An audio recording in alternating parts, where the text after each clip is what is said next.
livro de Lucas.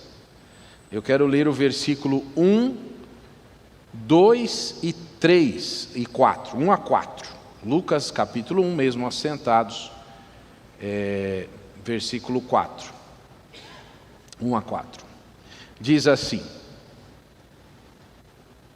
Tendo, pois, muitos empreendido pôr em ordem a narração dos fatos que entre nós se cumpriram, segundo nos transmitiram os mesmos, os que presenciaram desde o princípio e foram ministros da palavra, pareceu-me também a mim conveniente descrevê-los a ti, ó excelentíssimo Teófilo, por sua ordem, havendo-me já informado minuciosamente de tudo desde o princípio, para que conheças a certeza das coisas de que já estás informado. Amém. Senhor, lemos a Tua palavra e pedimos que estejamos nesse momento aprendendo mais sobre ela. Nós pedimos assim em nome de Jesus. Amém. Muito bem, nós queremos hoje, queridos, compartilhar com os irmãos sobre a confiabilidade histórica do Antigo e do Novo Testamento. Nós estamos falando sobre a Bíblia já há algumas semanas e eu gostaria que você ficasse ciente de que a Bíblia é um livro sério. Muitos têm criticado a palavra de Deus, mas há uma pergunta que eu faço aqui: será que de fato as narrativas históricas de lugares, de eventos e de datas da Bíblia podem ser confiáveis? Uma pergunta, não é? Então vamos pensar aí nessa questão, porque se a Bíblia fala sobre algum evento e esse evento aconteceu de fato, então é uma das facetas aí que nós podemos ter certeza de que a Bíblia é a palavra de Deus. Bom, vamos então lembrar que o cristianismo tem as suas raízes também na história. Então, os eventos registrados no Antigo Testamento, de fato, são exatos, mas alguns não podem ser provados pela ciência. Por exemplo, quem estava lá quando o mundo foi criado? Quem estava lá quando Deus disse haja luz? Então, apenas pela revelação divina é que isso pode ser conhecido de nós.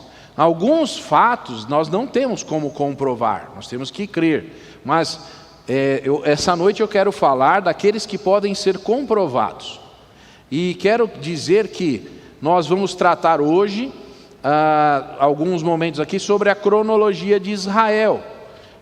Preciso deixar bem claro que nós não cremos na palavra de Deus somente pelo fato dela conter histórias e narrativas. Não é por causa disso.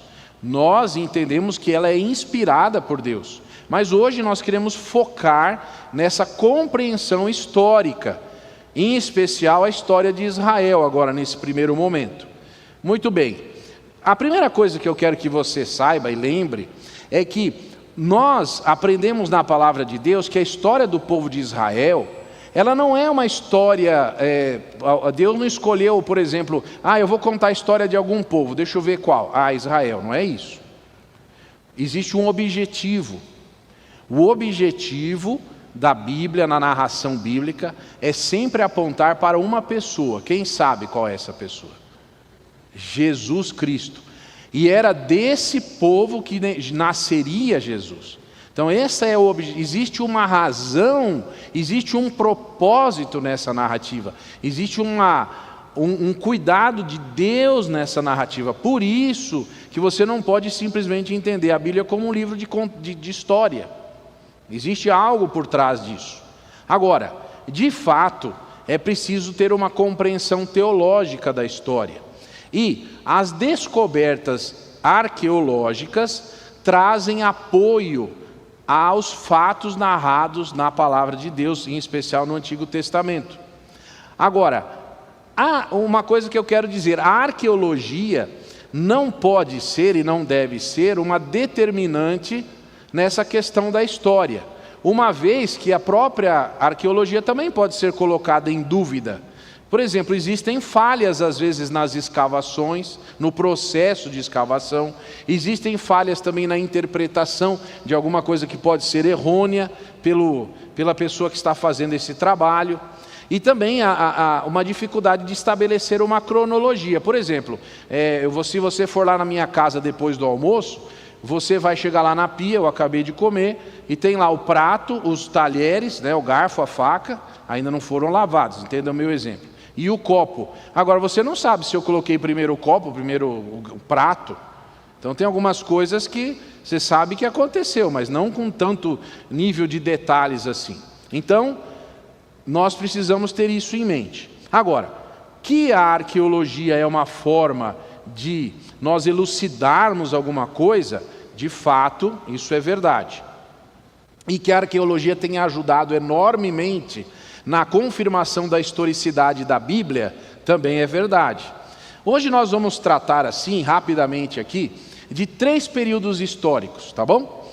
Eu sei que para alguns fala assim, mas por que o pastor está falando disso? Eu vim aqui para saber, conta uma parábola aí, mas é que nós estamos dentro de um estudo da Bíblia, já vindo, tá bom? Muito bem. Nós queremos tratar hoje de 3 momentos que são chamados de Idade Média do Bronze, que compreende antes de Cristo, 1950 antes de Cristo, até 1550. Idade Média do Bronze. Depois, a Idade do Bronze posterior, que é de 1550 a 1200, e a Idade chamada do Ferro, que é de 1200 a 330 a.C., tá? Então eu peguei alguns pontos aqui, para a gente não ficar sendo muito cansativo. Então vamos começar sobre a Idade Média do Bronze.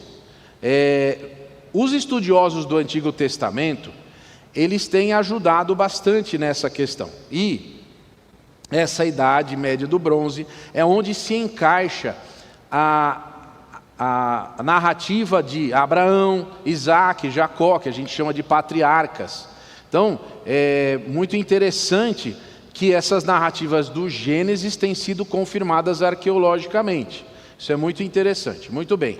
Por exemplo, as cidades-estado ocupadas, que ocorriam ali na região da Palestina, a ocupação de Betel, de Siquém, de Hebron, que também tem o nome de Kiriat Arba, e a região de Sodoma e Gomorra, do Mar Morto. Tudo isso daí tem sido confirmado a narrativa bíblica com a arqueologia.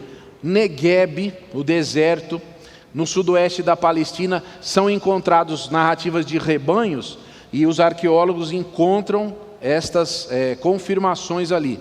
Então, Gênesis 18, Gênesis 20, 24, o cultivo de grãos, Gênesis 26, tudo isso é encontrado lá. Agora, lógico que ninguém pode dizer assim, por exemplo, você poderia perguntar, e Abraão, será que existiu mesmo? Olha que interessante.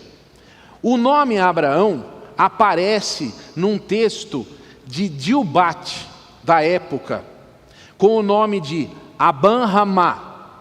Também o nome de Abraão é encontrado num outro texto com o nome de Abu-Ramana. E também um nome que se chama Zebulon e Zabilã, que são os descendentes de Jacó, também são encontrados em textos no Egito. Então a história confirma os personagens, não somente na Bíblia, mas em textos da região. Muito interessante isso.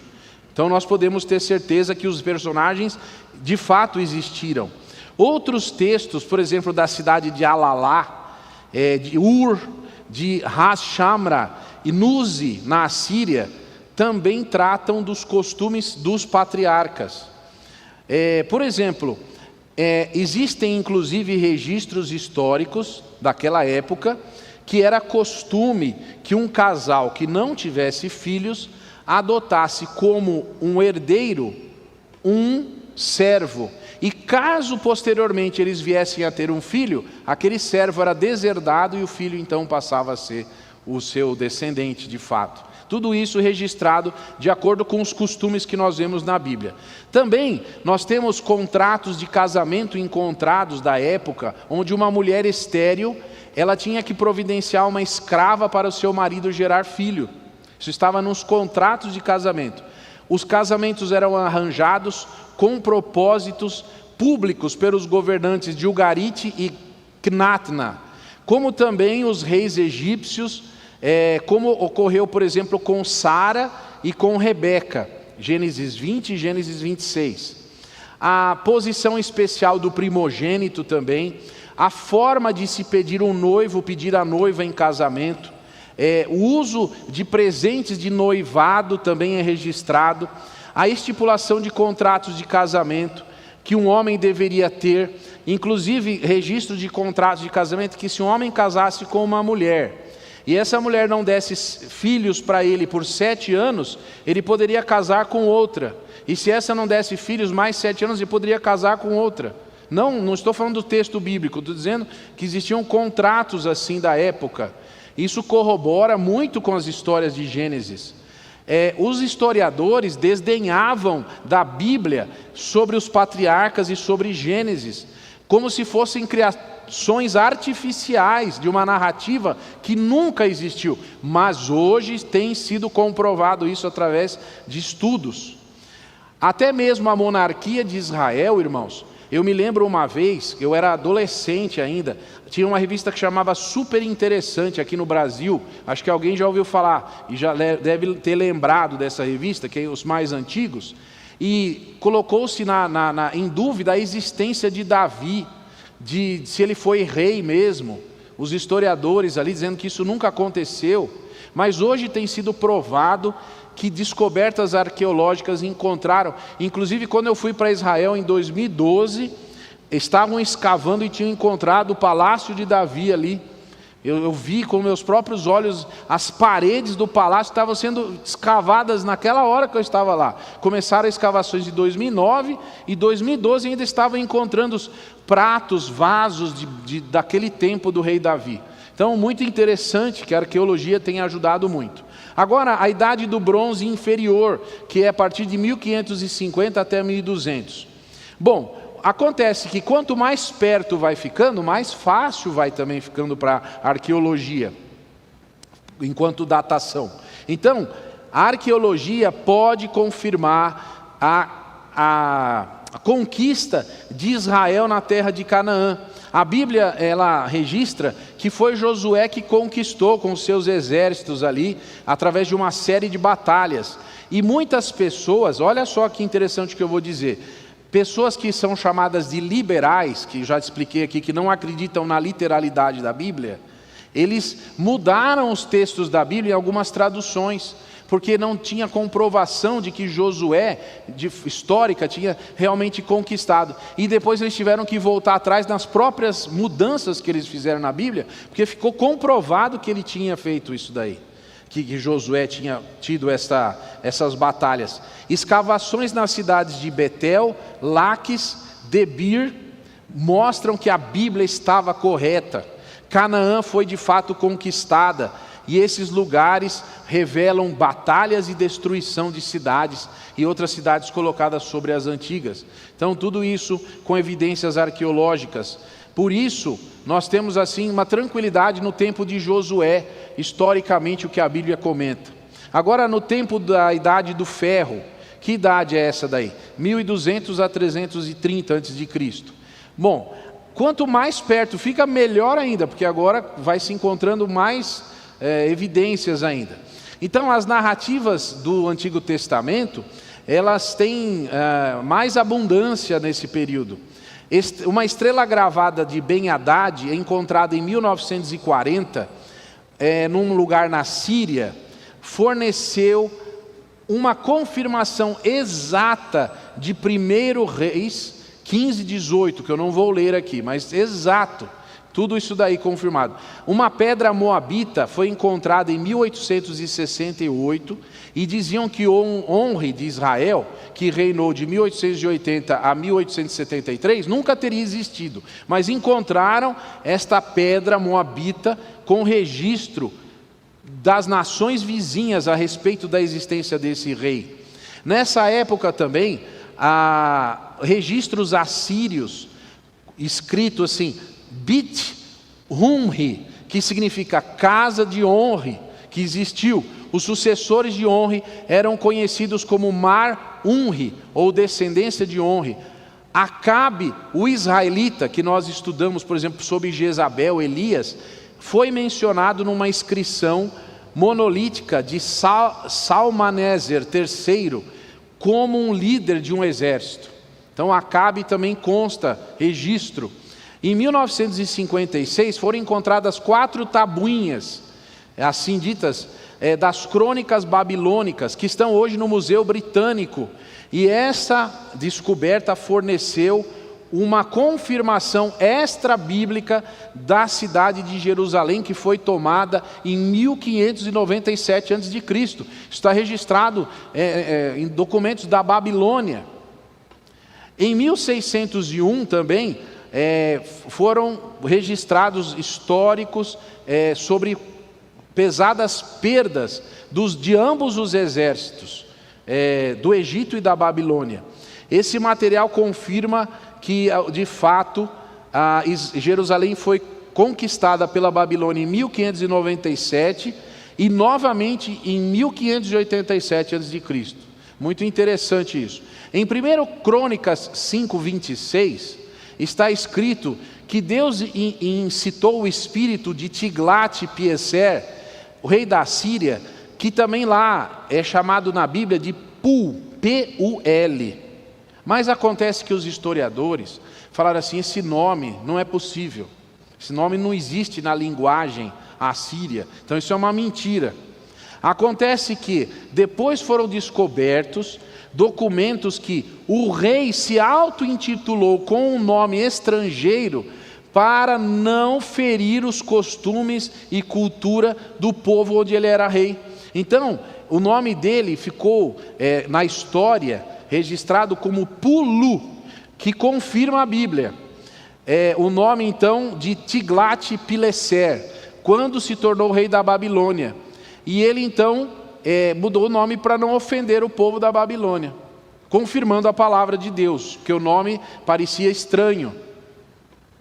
Agora, os historiadores, meus irmãos, riram muito tempo da Bíblia, dizendo que Moisés jamais poderia ter escrito o Pentateuco, porque como que um homem só escreveria 5 livros do Antigo Testamento, num tempo em que não se sabia nem ler nem escrever? É a história que que estavam dizendo.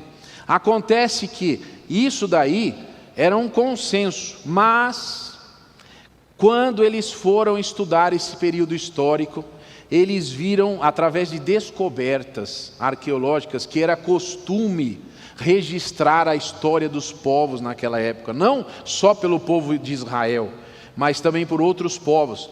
Então, muitas outras situações de outros povos foram escritas.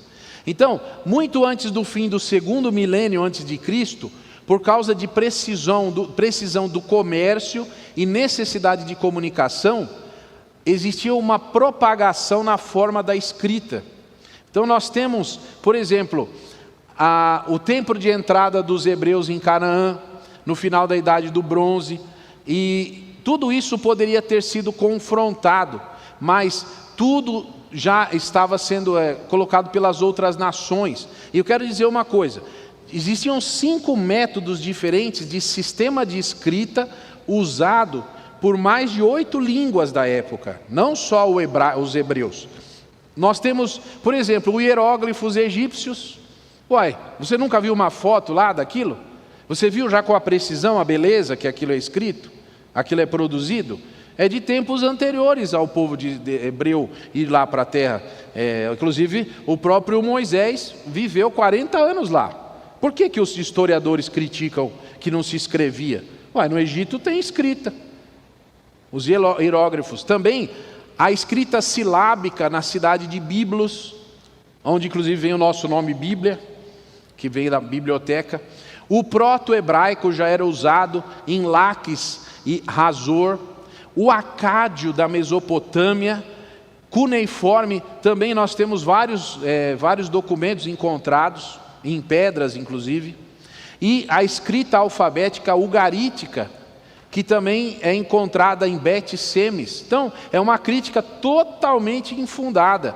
Inclusive, as escavações lá em Ugarite revelaram um excelente material de cultura literária em Canaã, antes dos hebreus chegarem lá. O sistema educacional da época era tão avançado, preste atenção nisso, que existiam dicionários, 4 línguas, em colunas, a palavra, em uma língua o que ela significava, em outra. Isso em tempos anteriores aos hebreus irem para Canaã, lá em Canaã, encontraram documentos assim. Veja, se não se escreve, como que tinha documentos assim? Uma utilização muito técnica, e as palavras eram colocadas em ugarítico, babilônico, sumeriano e urriano, nesse dicionário. O início de Israel está dentro de uma cultura extremamente rica naquele lugar. Então, não existe nenhum problema. Agora, uma crítica também, dizem que o povo heteu nunca tinha existido. Você já viu na sua Bíblia, porque os heteus são mencionados pelo menos 50 vezes na Bíblia. E aí disseram, não, esse povo nunca existiu, isso aí é uma fabricação da Bíblia. Acontece que, por isso os historiadores diziam que a Bíblia é um documento histórico nulo. Agora, uma das mais notáveis descobertas na história é a recuperação do povo heteu, que era um império, um povo que apareceu várias vezes dito no Antigo Testamento. Por exemplo, em Gênesis, capítulo 23, versículo 10, conta-se que Abraão comprou um pedaço de terra para um sepulcro em Efron de um heteu. Em Gênesis 26, 34, nós temos, para a tristeza da mãe do Esaú, que está escrito lá, ele casou com uma heteia, está escrito lá. No livro de Êxodo, os heteus são frequentemente mencionados na lista dos povos cuja terra os hebreus saíram para conquistar. Os heteus, eles tinham uma confederação de nações, e eles tentaram impedir o avanço de Josué, mas eles foram derrotados pelas águas de Merom. Em Juízes, houve casamentos entre o povo de Deus e os heteus, que eram os hebreus junto com as heteias, ou vice-versa. Em 1 Samuel 26, heteus se alistaram no exército de Davi, e durante o reinado de Salomão, os heteus foram escravos. Então, se essa nação não existiu, muitas histórias da Bíblia não seriam verdadeiras. Acontece que investigações arqueológicas modernas acharam, vou até dizer o nome de um arqueólogo aqui, o nome dele é A.H. Seyss, foi o primeiro a identificar o povo heteu através de uma fonte extra-bíblica, os monumentos. Em 1876, ele publicou as suas informações e revolucionou toda a crítica a respeito dos heteus. Desde o tempo de Seyss, no século XIX, foram muitas as descobertas que eles chamaram de etéreos, não heteus, mas se você procurar aí na história vai encontrar esse outro nome, confirmando tudo que o Velho Testamento estava dizendo. Um historiador, Fred Wright, concluiu: agora o quadro bíblico desse povo se encaixa perfeitamente com o que sabemos dessa nação heteia a partir dos monumentos.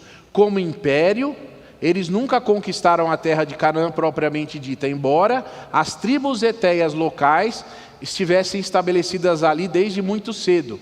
Nada foi descoberto pelos escavadores, mas foram encontrados monumentos que confirmam isso. Então, eu não vou me distender muito aqui, mas quero dizer que as pessoas, os lugares, os eventos descritos na sua Bíblia aí, você pode ter certeza que são verdade, que a história do Antigo Testamento, ela contém fatos verdadeiros, que se alguns ainda criticam ou não entenderam, é porque não foram feitos estudos suficientes.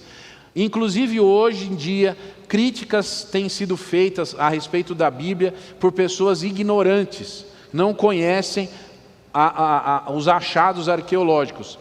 Rapidamente quero falar também sobre o Novo Testamento. Estou indo bem rápido aqui, falei um pouquinho do Velho Testamento, quero falar do Novo Testamento também.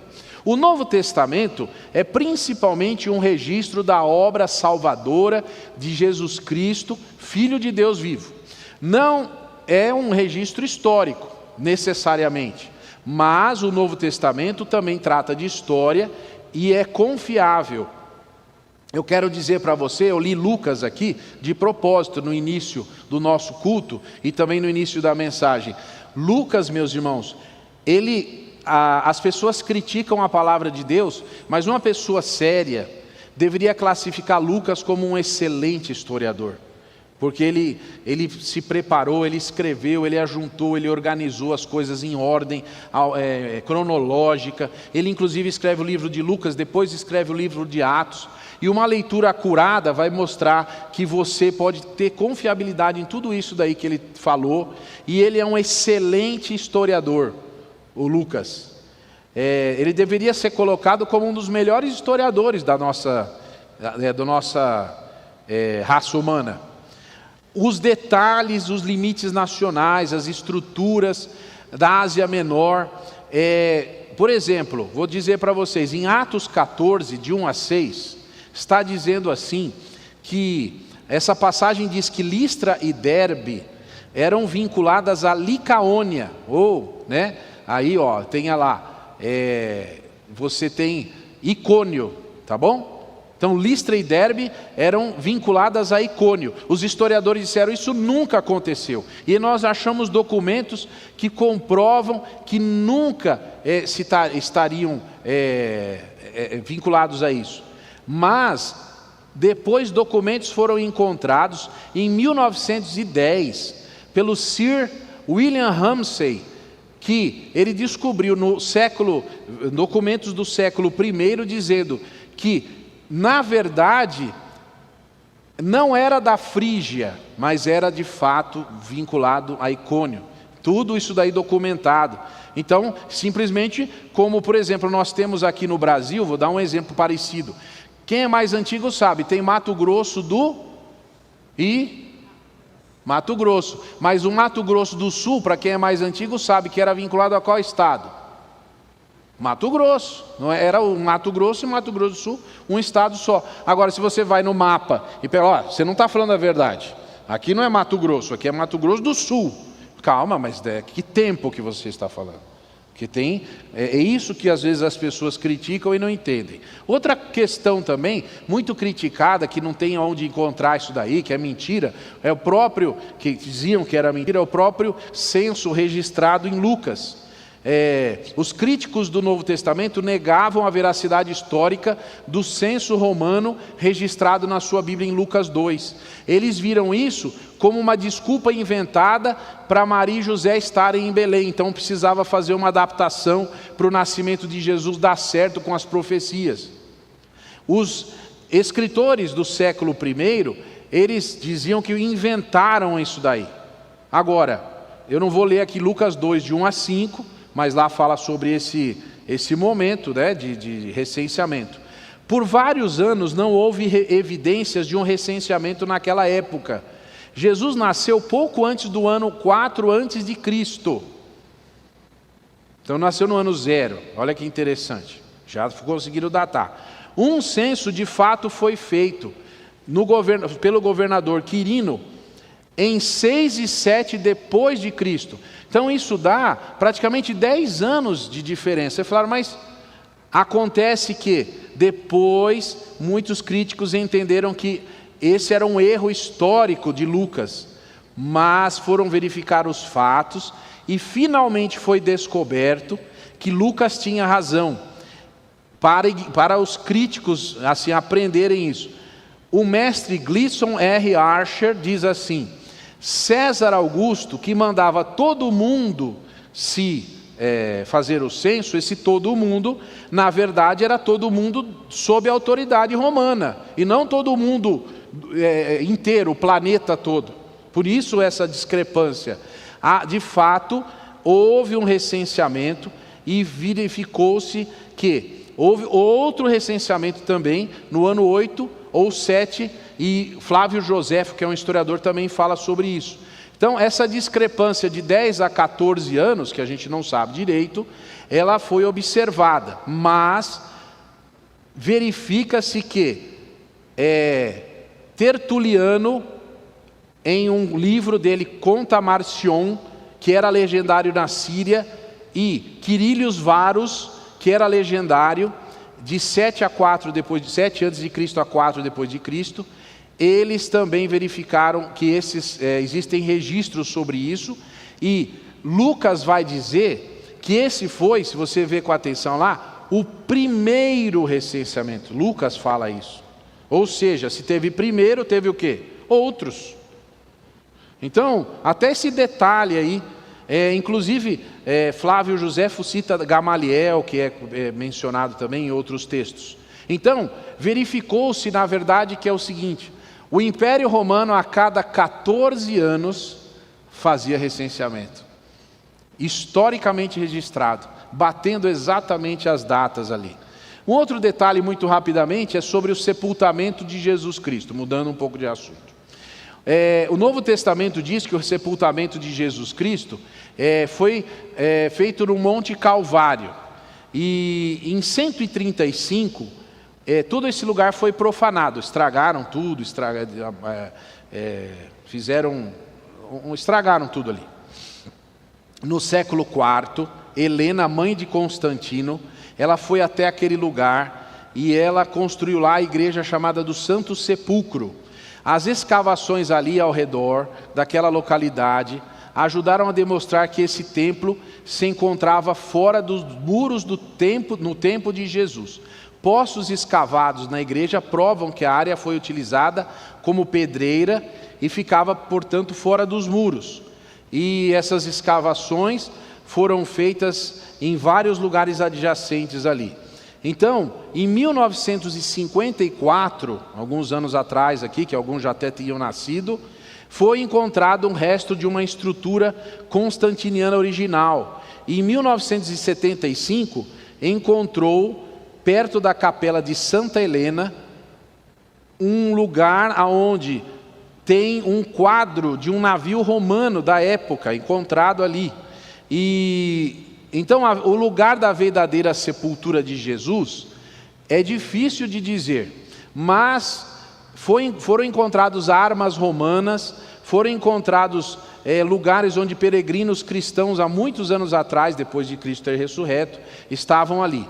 Em 1842, Otto Tenius, um pastor alemão, ele foi para o monte 150, aqui está em jardas, ao norte da atual muralha, e ele verificou um lugar que tinha uma aparência de caveira, que você já deve ter visto em alguma foto. Isso em 1842.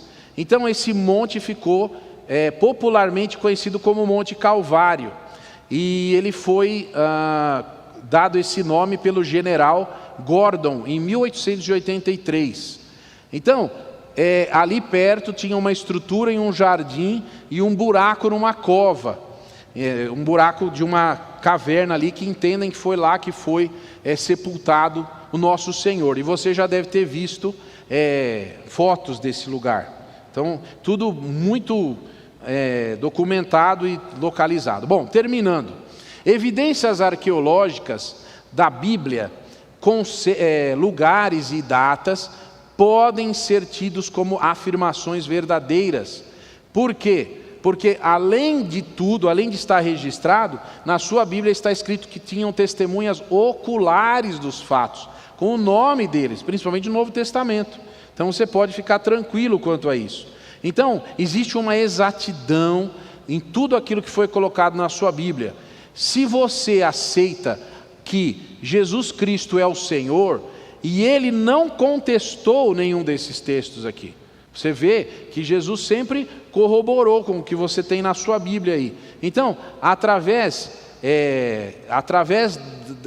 da inspiração do Espírito Santo, tudo isso foi escrito. Quero terminar lendo João 14, 26, que você pode ver aí, que vai aparecer, nós vamos ler juntos. João 14, 26 diz assim: mas aquele Consolador, vamos ler juntos? Mas aquele Consolador, o Espírito Santo, que o Pai enviará em meu nome, vos ensinará todas as coisas e vos fará lembrar de tudo quanto vos tenho dito. Então, nós temos a palavra de Deus aí, você pode ficar tranquilo, meu querido, com a sua Bíblia. Se porventura alguém contestar, aguarde, continue em oração, porque isso aqui é verdade, o que está escrito aqui é verdade, é imutável. Você pode ficar tranquilo que se tem uma narração de um fato e não acharam alguma coisa, fique tranquilo que vão achar ainda. Ou às vezes coisas que não vai encontrar nunca, que nem tudo é encontrado. mas você pode ficar muito tranquilo quanto a isso. Eu espero que hoje, essa palavra que talvez não tenha sido a forma comum que eu prego aqui, mas eu acredito ser importante para você saber que tanta crítica, tanta coisa inclusive que é feita hoje, mas quero dizer para você que tem embasamento. Tudo isso daqui que está na nossa Bíblia, tudo isso daí pode ser confirmado. Então você fique tranquilo.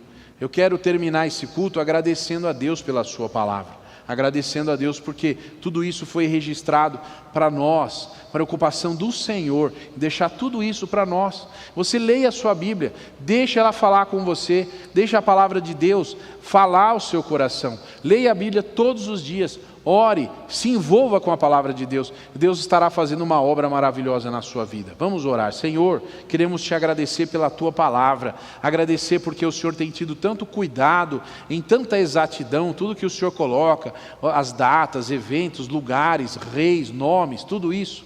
Ó Deus, muito obrigado, Senhor, porque sabemos que esta palavra vem do Senhor. Abençoa a tua igreja, fica conosco, assim pedimos em nome de Jesus. Amém.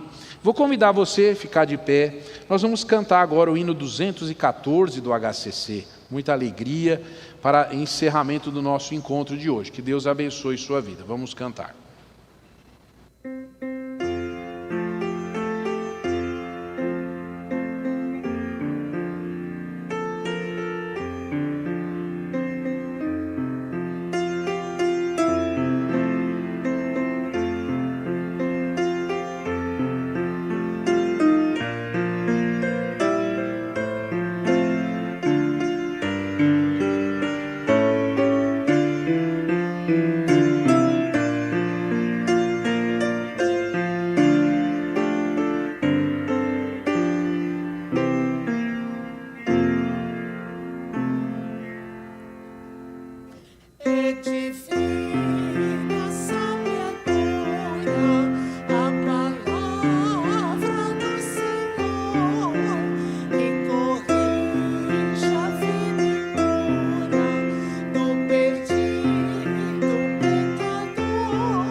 Queridos, nós estamos chegando ao final do nosso encontro nessa noite. Quero convidar aqui minha esposa, pedir para ela me dar a mão aqui. Você pegue na mão aí da pessoa que está perto de você. Vamos orar juntos, agradecendo a Deus, não é? Por estarmos aqui em comunhão ao Senhor. Nós queremos te agradecer porque o Senhor é um Deus maravilhoso, tem cuidado de nós. Senhor, vem estar com a tua igreja, que sempre haja união, sempre haja harmonia, sempre haja dependência do Senhor. Que a tua palavra, Senhor, reine em nossos corações, iluminando a nossa mente, para que o Senhor seja, Senhor, o nosso guia. Que a Tua palavra, ela seja, Senhor, nosso estandarte. Nós amemos ler a Tua palavra. Nós sejamos agradecidos pelo Teu cuidado sobre nossas vidas, porque a Tua palavra é viva. Ó Deus, que nós tenhamos o respeito, que nós tenhamos a preocupação de estarmos sempre buscando e nos alimentando da Tua palavra. Senhor, nesse mundo perdido, mundo que corre longe do Senhor, mas que nós estejamos unidos com o Senhor. Ó Deus, completa a Tua obra em nossas vidas, Senhor. Ó Deus, abençoa a Tua igreja reunida nesse lugar, as famílias. Que ninguém, Senhor, saia daqui sem receber de Ti mesmo esse presente, esse dom maravilhoso, que é ter a comunhão do Senhor em nosso coração. Senhor, muito obrigado pela pessoa de Jesus Cristo, que a Tua Bíblia, a Tua palavra, a Bíblia aponta para nós, em todos os lugares. Exaltado e bendito seja o nome de Jesus. Nós pedimos assim, em nome dEle, amém, que a graça do nosso Senhor Jesus Cristo, o amor de Deus o Pai e as doces consolações do Espírito Santo estejam convosco agora e para sempre, amém, amém. Que Deus abençoe você tenha um bom retorno para a sua casa e nos encontraremos no próximo encontro aqui domingo. Deus abençoe, muito obrigado.